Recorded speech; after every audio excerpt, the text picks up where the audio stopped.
To life.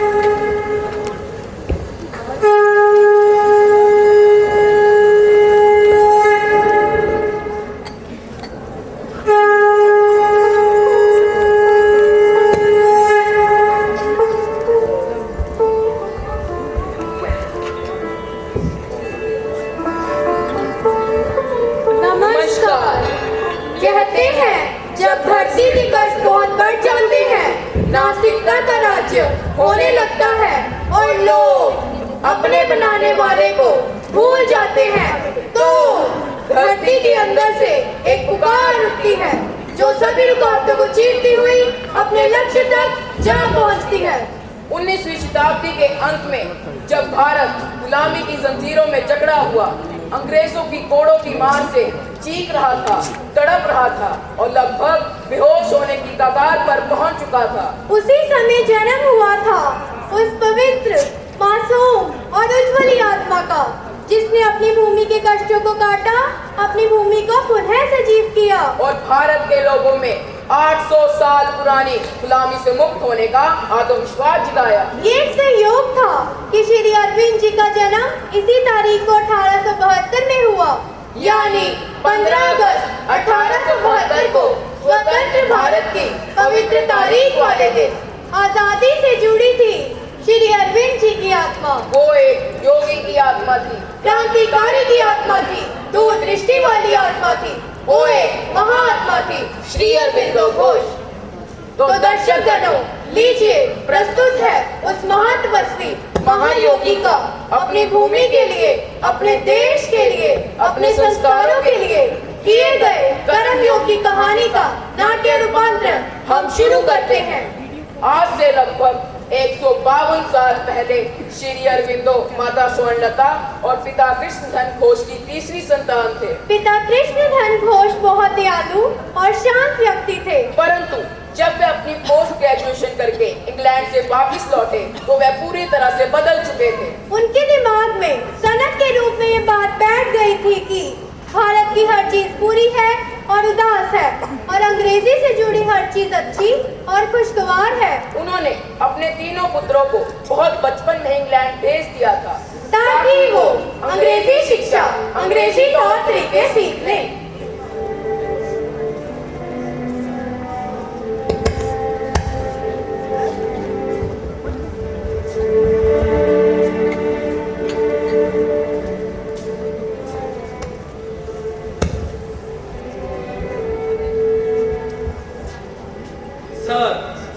बहुत ही दयालु हैं आप सर, मिस्टर डुएट और आपकी वाइफ मैम डुएट। मेरे बच्चों को आप अपनी देखभाल में ले लीजिए। मैं चाहता हूँ कि मेरे बच्चे अंग्रेजी मिट्टी में पले, बढ़े और फले। वे भी अंग्रेजी हवा में सांस लें। मेरे बच्चे भी अन्य अंग्रेजी बच्चों की तरह वेल सूटेड बुटेड और अंग्रेजी बोलने वाले हों। ऐसा ही होगा मिस्टर घोष, ऐसा जरूर होगा। मैं अपनी तरफ से पूरी ईमानदारी से इनकी परवरिश का जिम्मा लेता हूँ।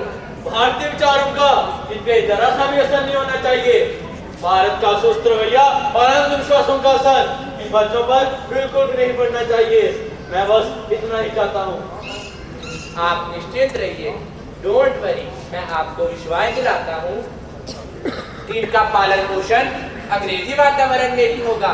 बेटा, आपके नाम क्या क्या है? सर, मेरा नाम विनोय है। मेरा नाम मनमोहन है। और ये रहा हमारा प्यारा और छोटा हरकायत। हरकायत? ये तो भारतीय नाम नहीं है। नहीं, मेरा नाम अरविंद घोष है। आरो का मतलब कमल। हमारे देश में कमल सुंदरता और परमात्मा का प्रतीक समझा जाता है। बेशक ये कमल जितना ही तो प्यारा है, नेक, मासूम, शर्मीला। मैं इसका बहुत अच्छे से ख्याल रखूंगी।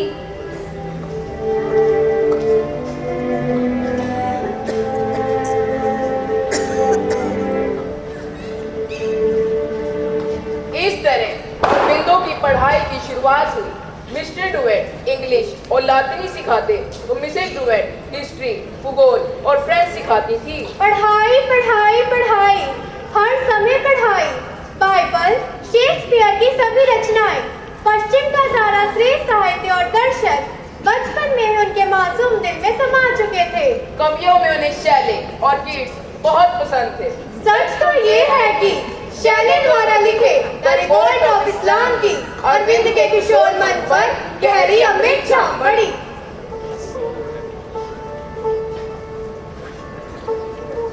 Love is the key to the universe, the hidden spring of all its force, the source of all its life and might, the fountain of its beauty and its light.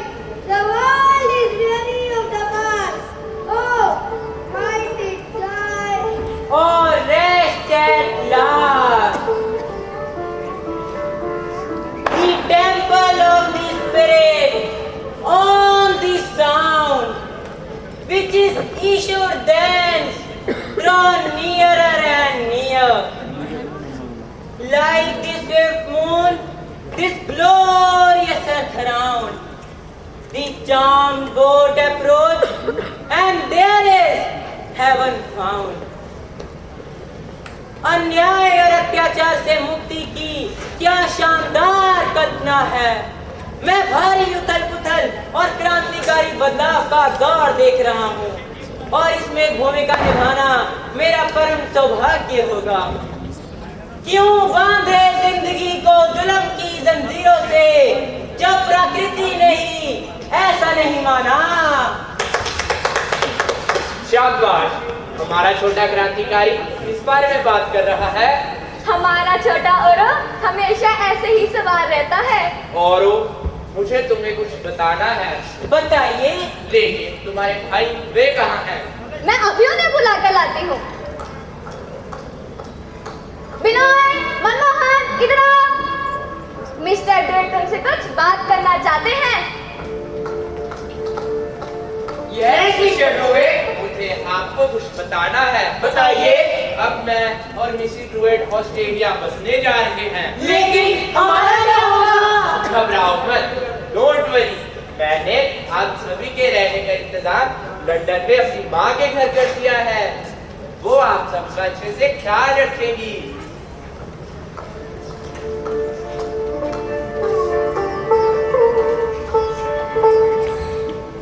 वाह, लंदन में निवास, फिर तो उनके मजे ही मजे होंगे। भाई लोग दावत कर रहे होंगे, मौज मस्ती कर रहे होंगे, अच्छा समय बीत रहा होगा। हाँ,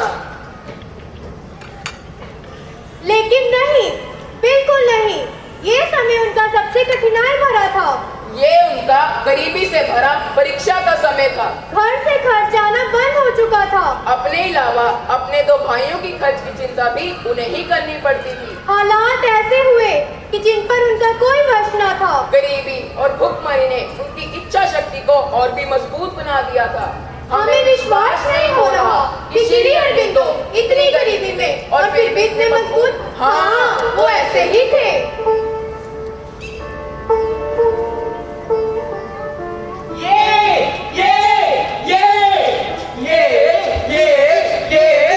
आखिरकार मेरी एकलव्य नौकरी लग गई है। अब हमारे भूखमरी के दिन खत्म हो जाएंगे। हमारी किस्मत खुल गई। लेकिन पापा को क्या दिक्कत है? उन्होंने पैसे भेजना क्यों बंद कर दिया? मुझे लगता है कि पिताजी का स्वास्थ्य ठीक नहीं है। अफसोस, जब भी मैं अरविंदो के बारे में सोचता हूँ तो मेरा दिल दुखता है। बेचारा अरविंदो, उसे अपनी जीवन की शुरुआत में ही गरीबी गार्ड सीखना होगा। पिछले 3 महीने से हमने भरपेट भोजन नहीं किया है। भगवान ही जानता है कि हमें कितने दिन और ऐसे ही चलना पड़ेगा। मेरी कविताएं उत्साह प्रशंसा लाती हैं, लेकिन पैसा एक भी नहीं। हाय रे मेरी किस्मत। सुनो सुनो, ये देखो मेरे पास क्या है। 100 शिलिंग। 100 शिलिंग? ये आपको कहाँ से मिले? मेरा एक लेख छपा है और उन्होंने मुझे ये दिया है। अब मैं आपको कुछ बताना चाहूंगा। बताइए। तुम दोनों हमेशा मेरे दुख और गरीबी के बारे में सोचते हो, लेकिन आप ये सच्चाई क्यों भूल जाते हो कि धरती पर लाखों लोग ऐसे हैं जिनकी हालत हमसे भी कहीं ज्यादा खराब है। हमारी वर्तमान स्थिति हमें उनके दुख को बेहतर ढंग से समझने में सक्षम बनाती है। आइए हम प्रसन्न चेहरों के साथ उज्जवल भविष्य का साहस करें।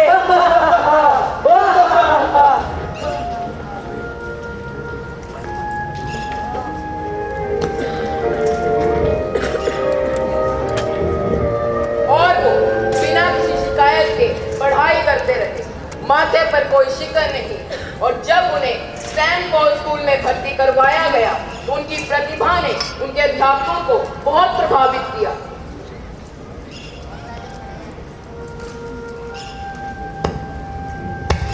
Ma'am, may I come in? Yes, come in. Ma'am, could you please check this? Wonderful, excellent. शायद मेरे द्वारा पढ़े गए सर्वश्रेष्ठ में से perhaps one of the best I have ever read. Keep it up, the good work, my boy. Thank you, ma'am. Good morning, ma'am. Good morning. क्या आप और बिंदु से कह रहे थे वो चेक, लेकिन मुझे लगता है वो सिलेबस के अलावा अन्य किताबें ज्यादा पढ़ता है। मुझे तो डर है कहीं वो अपने मार्ग से भटक ना जाए। आप ऐसा क्यों कहते हैं? आप जानते हैं उसने हमारा स्कॉलरशिप जीता है, और यही नहीं, उसने साहित्य और इतिहास के सभी शीर्ष इनाम पाए हैं। खैर, मैं इस बात पर हैरान नहीं हूँ, लेकिन उसकी अंग्रेजी वो तो अन्य अंग्रेजों से भी बेहतर है। उसमें महानता के बीज देखती हूँ मैं। वो एक सच्चा जीनियस है, सच्चा।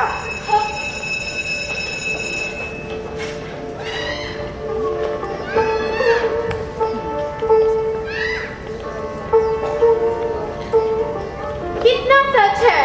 आप जानती हैं उन्होंने 109 किताबें लिखी, और वो भी अलग अलग विषयों पर। लेकिन वो तब लिखी थी जब वे मैच्योर हो चुके थे। क्या आपको पता है 16 साल की छोटी सी उम्र में उन्होंने कविता लिखना शुरू किया, और वो जीवन भर लिखते ही रहे। हाँ, उनके कविता मुझे भी आती है। सुनाइए। आकाश के नीले नीले रंग में, जंगल की हरी हरियाली में, वो हाथ किसका है जिसने चित्रित किया है चमक को।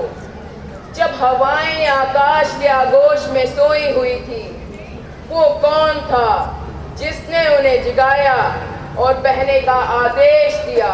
सुंदर, अति सुंदर। ये उन्होंने तब लिखा जब वह जेल में थे। हाँ, वो हमारे स्वतंत्रता आंदोलन के प्रमुख नेता थे। लेकिन जिसने अपना सारा बचपन और जवानी पाश्चात्य शैली में बिताई हो, उसमें अपनी मातृभूमि के लिए इतना गहरा प्रेम कैसे विकसित हुआ? वो जागृति कितनी शक्तिशाली रही होगी जिसने अरविंद जैसे कोमल और शर्मीले युवक को अपनी मातृभूमि की स्वतंत्रता के लिए प्रेरित किया। उत्तर सबसे दिलचस्प है। ये बीज उनके अपने पिता ने ही उनमें बोए थे। उन्होंने अरविंदो को एक पत्र लिखा।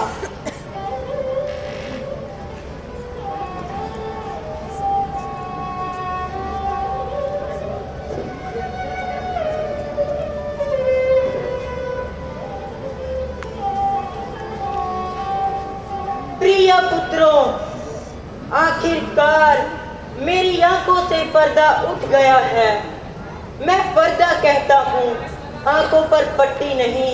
क्योंकि इसका तात्पर्य ये है कि अंधापन मुझ पे थोपा गया है। लेकिन नहीं, मैं ही मूर्ख रहा। मैं खुद समाचार पत्रों की कटिंग इस पत्र से अटैच कर रहा हूँ। मुझे आशा है इससे मेरी बात बेहतर ढंग से स्पष्ट होगी। मेरे पुत्रों, मैं अंग्रेजों के बारे में बात कर रहा हूँ। वे निहायत ही दोगले किस्म के लोग हैं। वे अपनी मातृभूमि में नैतिकता के उच्चतम सिद्धांतों का पालन करते हैं, लेकिन हम भारतीयों के साथ व्यवहार करते समय हर सिद्धांत को भूल जाते हैं।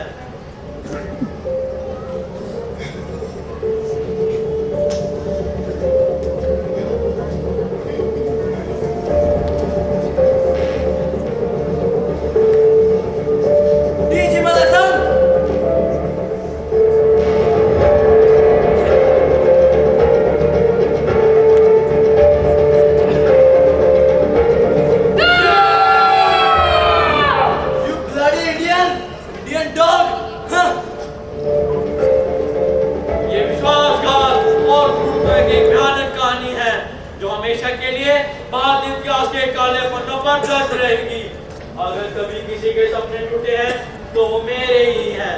मैं उन्हें बहुत महान समझता था और वो इतने छोटे, सबसे तुच्छ इंसानों से भी बदतर हैं।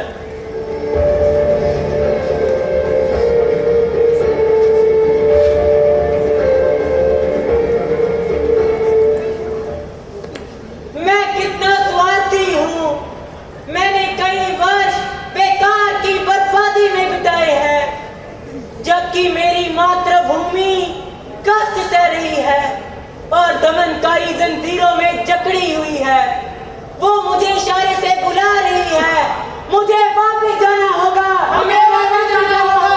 हमें वापस जाना होगा।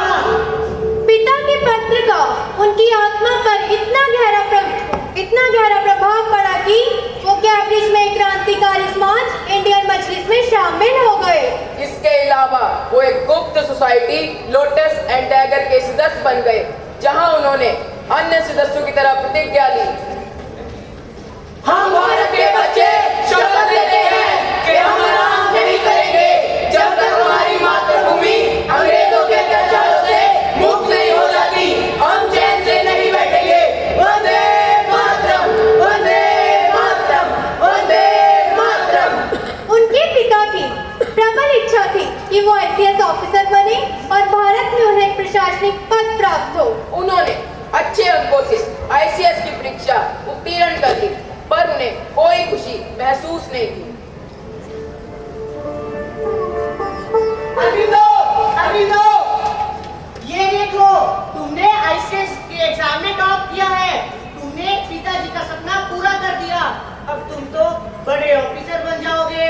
अब बस तुम्हें घुड़सवारी की परीक्षा पास करनी है। नहीं, ये मुझसे नहीं होगा। घुड़सवारी सीखने पर बहुत पैसा खर्च होता है और हमारे हालात ऐसे नहीं है। इस बात की चिंता तुम मत करो, तुम बस घुड़सवारी सीखने की तैयारी करो। काम हम कर लेंगे। नहीं, पिताजी का पत्र पढ़ने के बाद मैंने ये निश्चय कर लिया कि मैं अपनी मातृभूमि भारत वापस लौटूंगा। अंग्रेजों के घोड़े और कोड़े की गुलामी नहीं करूंगा। वंदे मातरम, वंदे मातरम।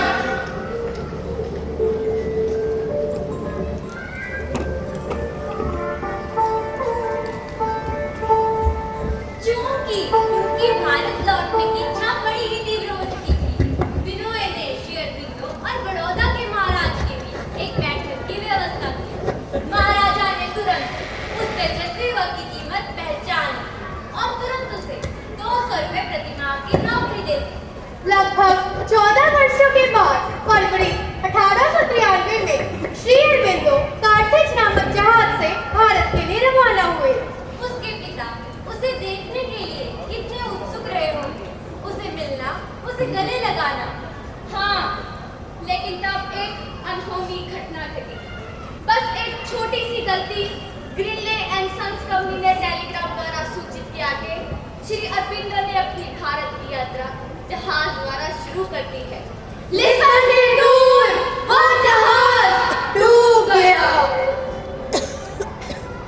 नहीं, ऐसा नहीं हो सकता। मेरा प्यारा, मेरा सबसे कीमती और वो डूब गया। और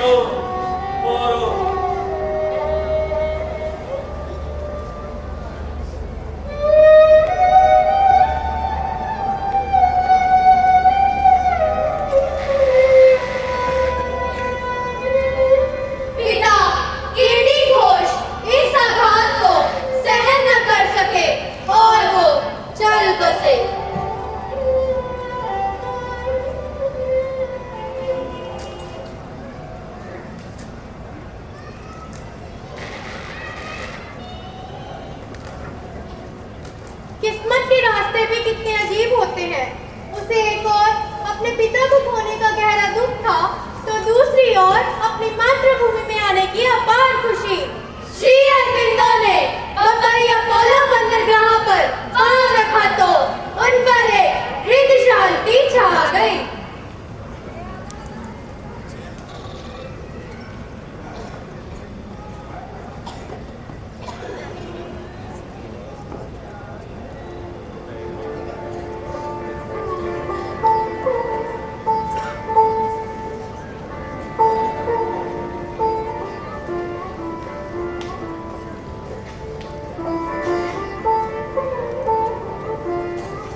विदेश में बिताने के बाद श्री अरविंदो अपने परिवार से तो मिले होंगे? नहीं, आराम और फुर्सत उनके मन में कभी नहीं आई। वो तुरंत बड़ौदा के महाराज की सेना में शामिल हो गए।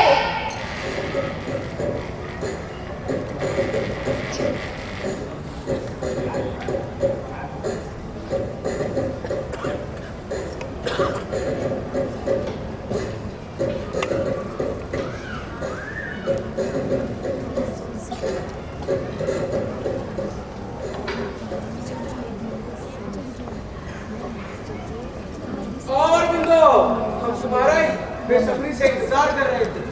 क्या आपने वायसराय को नए रीजेंट की नियुक्ति के लिए पत्र लिख दिया है? जी महाराज। आप तो जानते ही हो ये कितना महत्वपूर्ण और सावधानी से करने वाला कार्य है। जी महाराज। और वह भाषण जो आपने हमारी कॉन्फ्रेंस के लिए लिखा है, अरे भाई, क्या तुम उसे थोड़ा सरल नहीं बना सकते? वह इतना बढ़िया लिखा है, कोई विश्वास ही नहीं करेगा वह हमारा लिखा है। महामहिम, इसे अनावश्यक रूप से क्यों बदला जाए?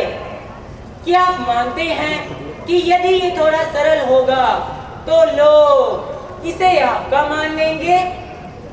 अच्छा हो या बुरा, वे यही कहेंगे ना कि महाराज के भाषण हमेशा उनके लिए लिखे जाते हैं। विचार आपके होने चाहिए, यही महत्वपूर्ण है। जैसा आप ठीक समझे।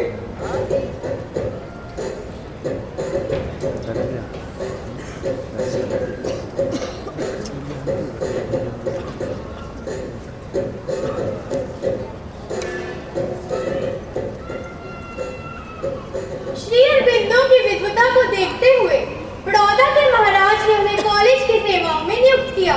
शुरुआत में उन्होंने फ्रेंच और इंग्लिश पढ़ाई और फिर उन्हें वाइस प्रिंसिपल के पद पर पदोन्नत किया गया। हाँ, वो अवश्य एक अच्छे अध्यापक रहे होंगे। हाँ, क्यों नहीं? जानने के लिए उनके एक विद्यार्थी से भेंट की जाए। नमस्ते सर। नमस्ते सर। श्री अरविंदो आपके शिक्षक थे, क्या आप उनके बारे में कुछ बता सकते हैं? जिस सरलता से और मौलिकता से वो बच्चों को पढ़ाते थे,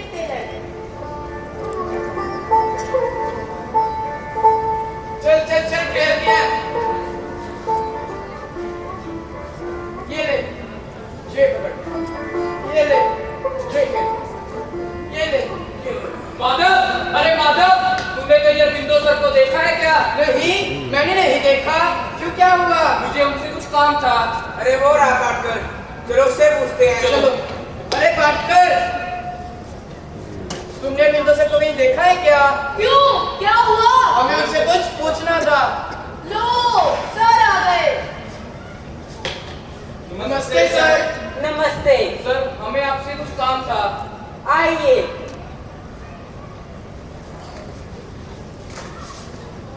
आप पूछिए। सर, क्या मुझे अपनी अंग्रेजी सुधारने के लिए मैकाले पढ़ना चाहिए? किसी के गुलाम मत बनो, अपने मालिक खुद बनो। मैकाले या किसी अन्य लेखक को पढ़कर आप कभी भी उनके जैसे नहीं बन सकेंगे। ऐसा करने से आप नकलची या उपहास का पात्र बनेंगे। सर, तो क्या हमें बड़े और महान लेखकों को नहीं पढ़ना चाहिए? किसी भी अच्छे लेखक को पढ़ें, स्वयं सोचें, अपना निर्णय लें और लिखने की आदत डालें, तो आप अपनी शैली के स्वामी बन जाएंगे। सर, लेकिन शिक्षा का उद्देश्य क्या होना चाहिए? शिक्षा का मुख्य उद्देश्य अपने अंदर जो सर्वोत्तम है उसे बाहर निकालना और उसे नेक काम के लिए उपयोग करना। सर, शिक्षक कैसा होना चाहिए? शिक्षक कोई टास्क मास्टर नहीं है, वो एक सहायक और मार्गदर्शक है। माता पिता या शिक्षक द्वारा बच्चे को छेनी और हथौड़े से गढ़कर आकार नहीं देना चाहिए। उसे ही अपने स्वभाव के अनुरूप विस्तार करने में अध्यापक को केवल सहायक होना चाहिए। धन्यवाद सर।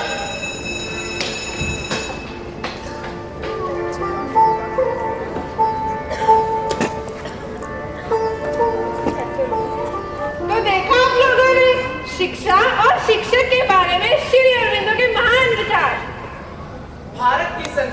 साथ उनका कोई संपर्क न था। पूर्व की जीवन धारा से उनका कोई भी परिचय न था। बड़ौदा में उन्होंने अपनी इस कमी की पूर्ति की। उन्होंने संस्कृत सीखी, गुजराती और मराठी सीखी और वो अपने आप बांग्ला का अभ्यास भी करते रहे। हाँ, बांग्ला से याद आया माँ। भारत आकर क्या वे अपनी माँ से मिलने भी गए? हाँ, गए क्यों नहीं, वो अपनी माँ से मिलने देवघर पहुँचे।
मुझे ऐसा महसूस हुआ मानो मैं शांति के सागर में डूब गया हूँ।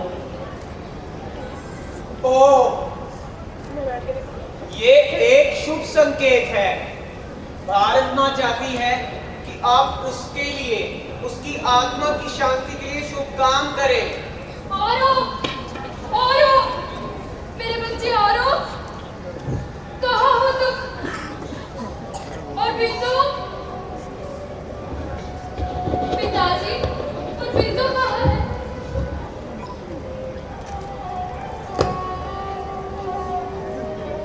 माँ!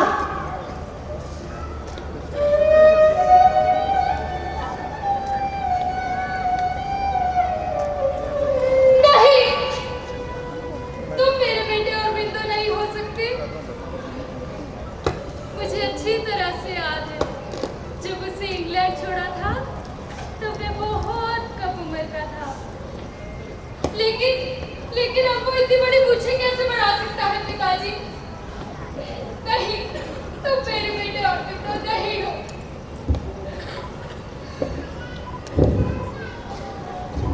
पिताजी, मैं उतनी भी नहीं हूँ जितना आप मुझे समझते हैं।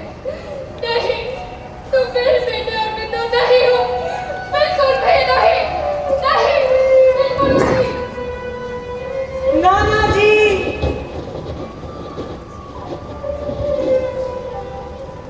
और तुम्हारी माँ मानसिक रूप से स्वस्थ नहीं है। अगर मेरी माँ अपने दिमाग से विचित्र है, तो मैं भी हूँ। पिताजी, मुझे याद आ गया है। मेरे और बिंदु की एक उंगली पर कट का निशान है। दिखाओ मुझे। ये रहा माँ, ये रहा वो निशान।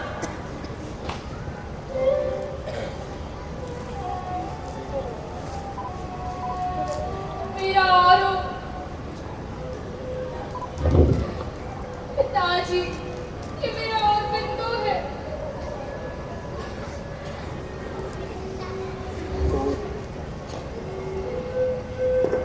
सचमुच मेरे सपनों का कृष्ण है, कृष्ण।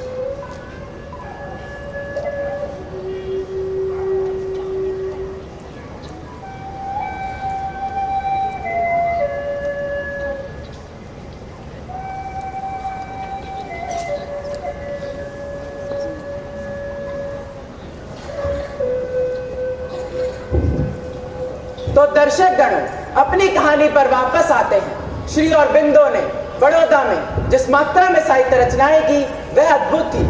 उन्होंने भारतीय राजनीतिक आंदोलन के बारे में हर चीज का बड़ी गहराई से अध्ययन किया। उन्होंने न्यू लैंड स्वरोल नामक लेखमाला लिखनी प्रारंभ की, जो हिंदू प्रकाश नाम की पत्रिका में छपा करती थी। 1901 श्री अरबिंदो के लिए एक महत्वपूर्ण वर्ष था। उनका विवाह एक सुंदर सुशील कन्या मृणालिनी से हुआ।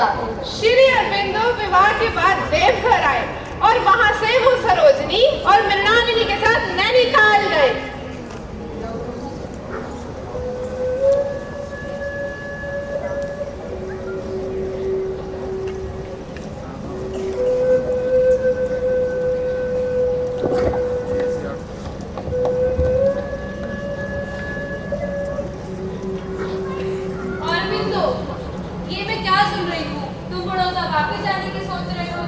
हाँ दीदी।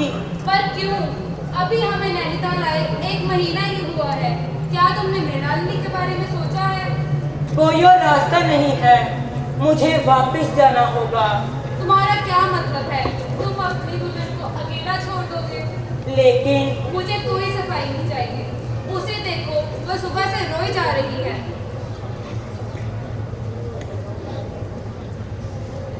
मेरा काम मुझे बुला रहा है। मेरी मातृभूमि मुझे बुलाती है। तुम समझ रही हो ना?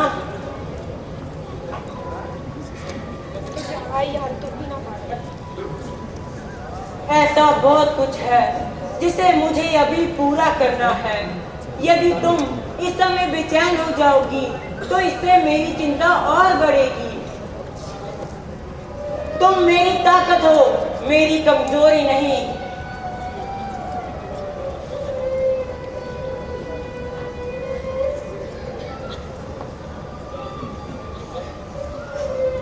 मैं बस इतना ही समझती हूँ कि तुम्हें कभी किसी बंधन में नहीं बांधना चाहिए। कभी नहीं, कभी नहीं।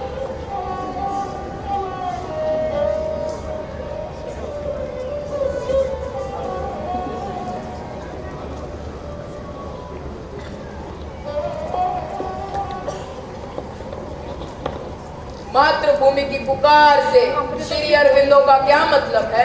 1902 में श्री अरविंद बंगाल गए, जहां उन्होंने एक खेत समूह की आड़ में एक क्रांतिकारी केंद्र बनाया।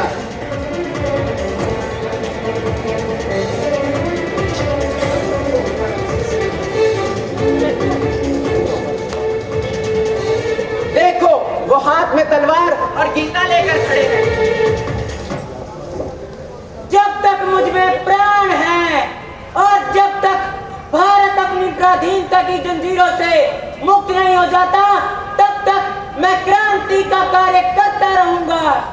यदि कभी मैं सोसाइटी की एक भी बात या एक भी घटना कहीं बाहर करता हूँ या इसे किसी भी तरह से नुकसान पहुंचाता हूँ, तो ये मेरे अपने जीवन की कीमत पर होगा।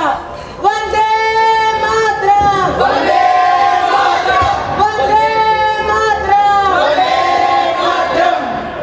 आखिरकार पूरा देश अपनी लंबी रात की नींद से जाग गया।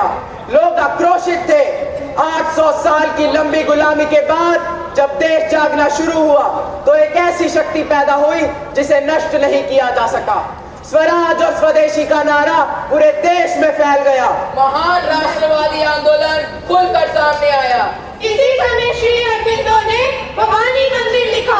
उनका सपना था कि पहाड़ियों के बीच एक भवानी मंदिर बनाया जाएगा और उसे प्रतिष्ठित किया जाएगा। सभी की जननी भारत माता विभिन्न रूपों में उभरती है।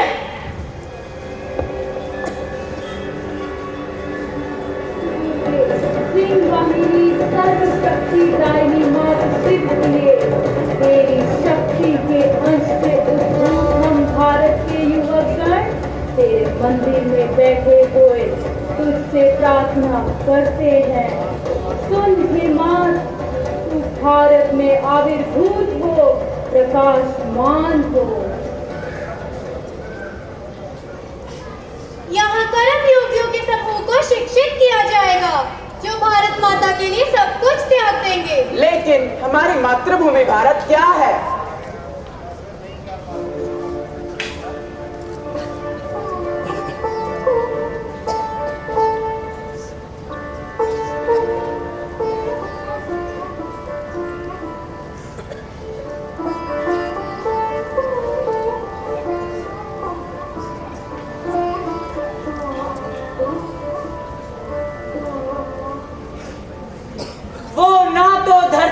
एक टुकड़ा है, ना ही वाणी है, ना ही मन की कोई कल्पना है। वो एक शक्तिशाली महाशक्ति है जिसे हम भारत कहते हैं।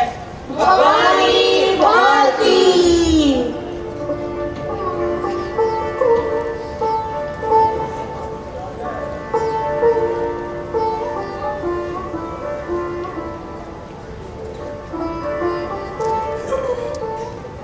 भारत नष्ट नहीं हो सकता, हमारी जाति विलुप्त नहीं हो सकती, क्योंकि भारत की नियति सबसे शानदार नियति है। लेकिन हमें अपनी मातृभूमि के लिए क्या करना चाहिए? माँ की पुकार सुनो, वो पहले से ही हमारे भीतर है। वंदे मातरम, वंदे मातरम, वंदे मातरम, वंदे मातरम, वंदे मातरम, वंदे मातरम, वंदे मातरम, वंदे मातरम, वंदे मातरम, वंदे मातरम, वंदे मातरम, वंदे मातरम, वंदे मातरम, वंदे मातरम, वंदे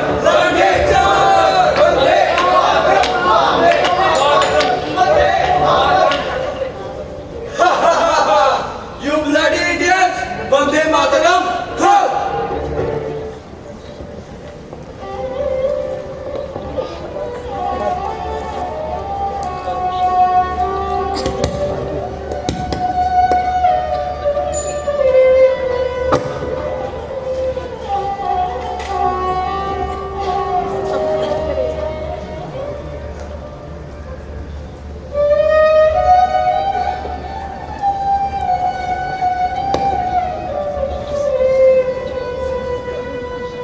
अंग्रेजों ने अपनी कार्रवाई बढ़ा दी है, अब क्या होगा?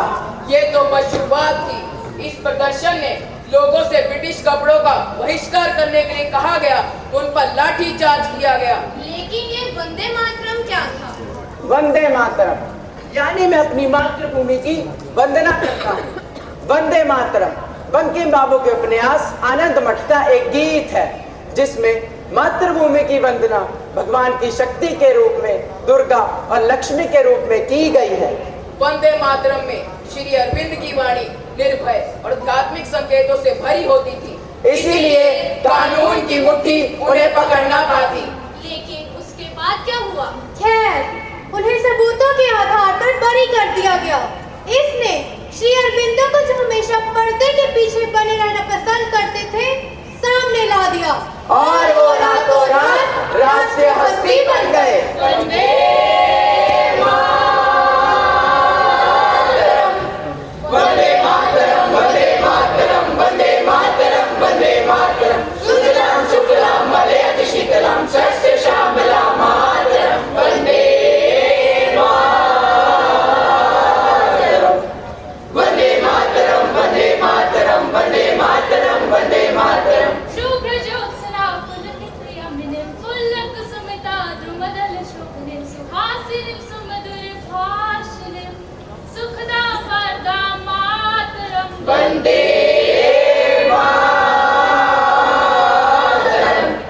वंदे मातरम, वंदे मातरम, वंदे मातरम, वंदे मातरम, वंदे मातरम, वंदे मातरम, वंदे मातरम, वंदे मातरम, वंदे मातरम, वंदे मातरम, वंदे मातरम, वंदे मातरम, वंदे मातरम, वंदे मातरम, वंदे मातरम। हाँ, तेज राजनीति के चलते भी कुछ ऐसा था जो उन्हें आध्यात्मिक जीवन की ओर खींच रहा था। योग। हाँ, श्री अरविंदो ने सीखा था कि योग शक्ति देता है और उन्हें देश को आजाद कराने के लिए शक्ति चाहिए थी। श्री अरविंदो ने इस बारे में अपने छोटे भाई बारिन्द्र से बात की, जो कि एक योगी विष्णु भास्कर लेले को जानते थे। योगी लेले को आने के लिए बारिन्द्र ने तार भेजा।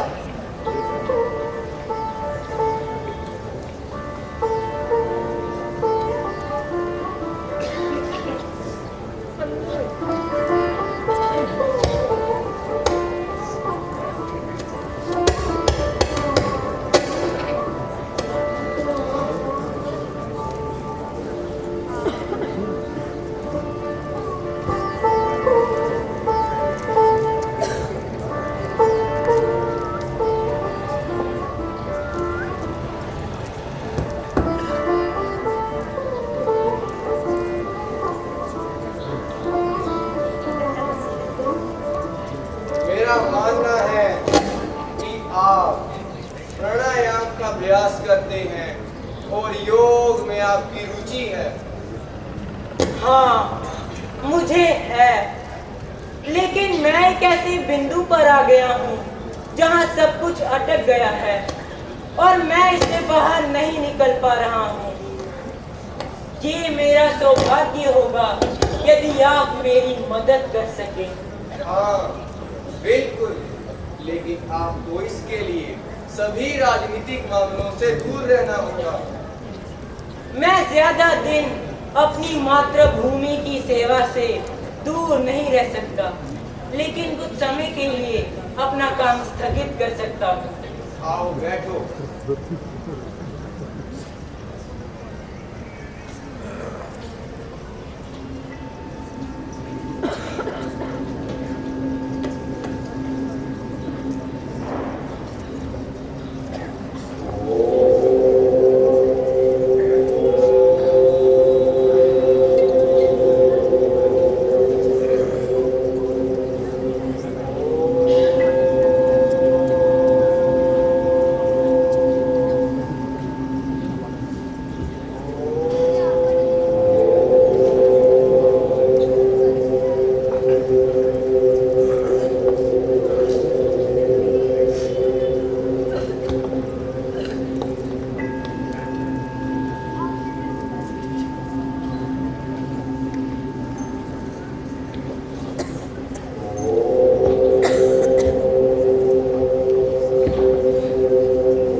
आवश्यकता नहीं है। अब तुम अपने जूते के समय पर पूरी तरह से भरोसा कर सकते हो।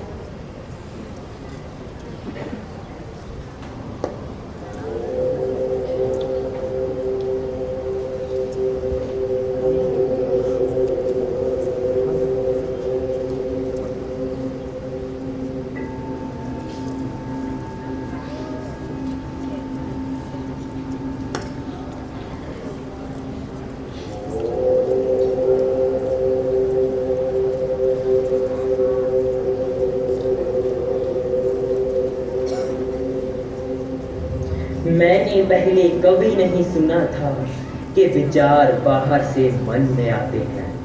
मैं बस बैठ गया और जैसा मुझे बताया गया वैसा ही किया। एक पल में मेरा मन एक ऊंचे पर्वत शिखर पर हवा रहित हवा की तरह शांत हो गया। और फिर मैंने एक विचार और फिर दूसरे विचार को बाहर से आते देखा। मैंने उन्हें अंदर आने से पहले ही दूर फेंक दिया और 3 दिनों में मैं मुक्त हो गया। मेरा मन एक शाश्वत मौन से भर गया।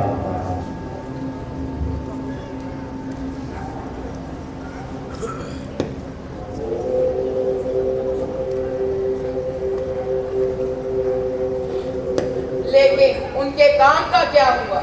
नए जोश और उत्साह के साथ अरबिंदो फिर से अपने राजनीतिक कार्यों से जुड़ गए। वो कलकत्ता में अपने पैतृक घर में छोटे भाई बारिंद्र के साथ क्रांतिकारी गतिविधियों में शामिल हो गए।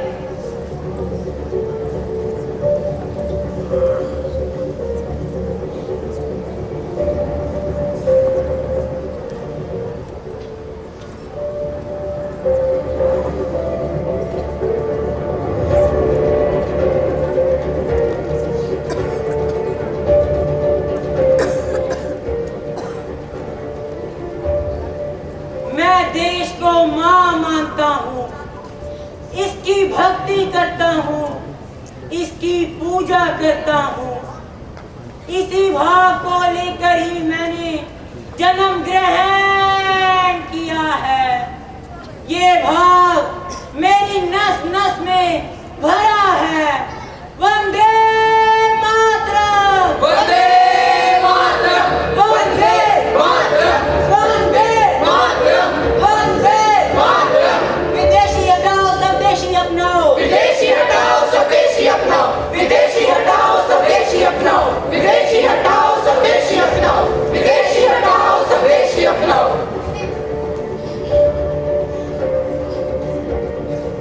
विदेशी हटाओ स्वदेशी अपनाओ, विदेशी हटाओ स्वदेशी अपनाओ, विदेशी हटाओ स्वदेशी अपनाओ, विदेशी हटाओ स्वदेशी अपनाओ, विदेशी हटाओ स्वदेशी अपनाओ, विदेशी हटाओ स्वदेशी। वंदे मातरम बोलते हुए फांसी पर लटक जाना एक खेल सा हो गया था। देश के लिए मृत्यु का वर्ण भी सौभाग्य की बात हो गई थी। लोगों की आंखें ज्यों-ज्यों खुल रही थी, सरकार उतनी ही तेजी से बेचैन हो रही थी।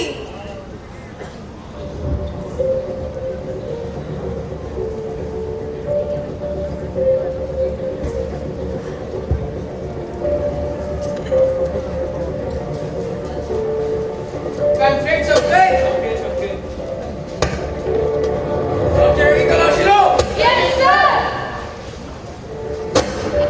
आखिर कौन है अरविंदो घोष? क्या वो तुम हो? हाँ, मैं अरविंदो घोष हूँ। इसे गिरफ्तार करो। क्या मैं सर्च वारंट देख सकता हूँ?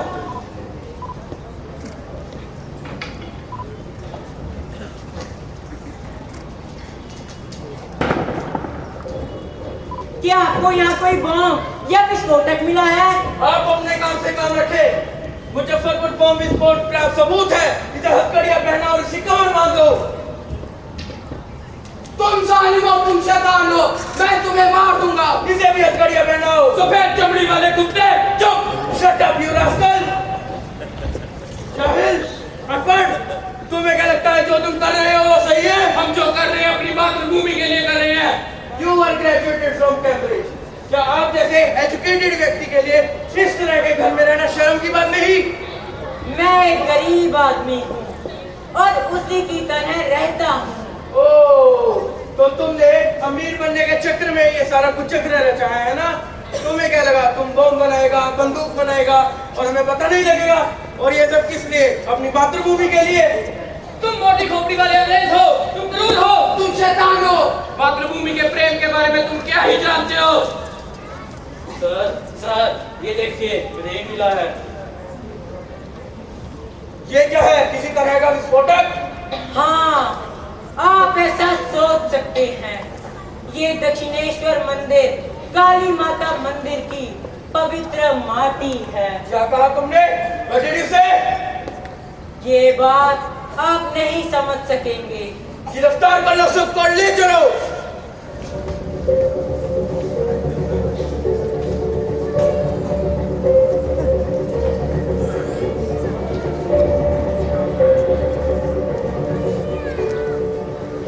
ऐसे अरविंदो व अन्य क्रांतिकारियों को गिरफ्तार करके अलीपुर जेल भेज दिया गया। श्री अरविंदो के साथ बरिंद्र कुमार घोष व अन्य 34 व्यक्ति इसी संबंध में गिरफ्तार करके जेल में डाल दिए गए। एक कोठरी में श्री अरविंदो को रखा गया।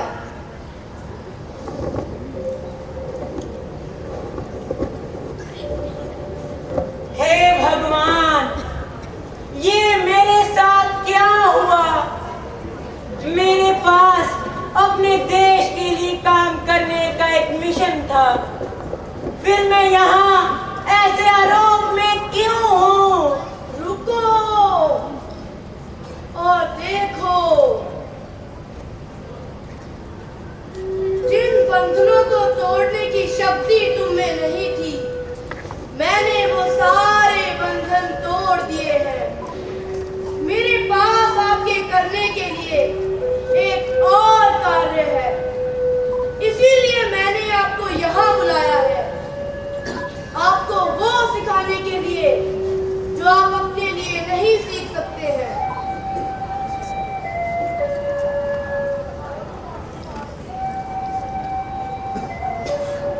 प्रभु, मुझे अपना आदेश दो। मुझे नहीं पता कि क्या करूं और कैसे करूं।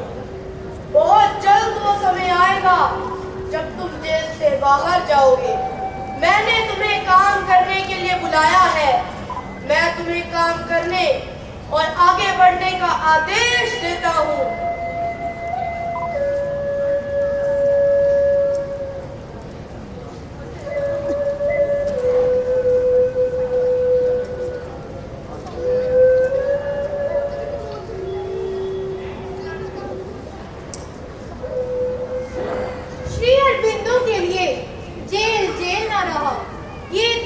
साधना का मंदिर था, जिसमें प्रवेश के साथ ही उन्हें भगवान का दर्शन मिला। पर उन पर चल रहे केस का क्या हुआ? क्या उन्हें दोषी ठहराया गया? नहीं, उनके मुकदमे की पैरवी मशहूर वकील श्री चितरंजन दास ने अपने ऊपर ले ली थी। वो जेल में उनको मिले।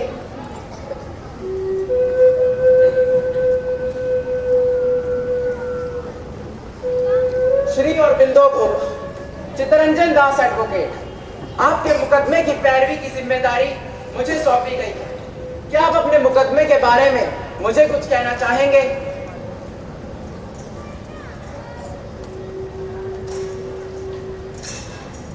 यदि जनता में स्वतंत्रता का उपदेश राजविद्रोह है, तो मैं राजविद्रोह का अपराधी हूँ। अन्यथा इस षड्यंत्र से मेरा कोई संबंध नहीं है।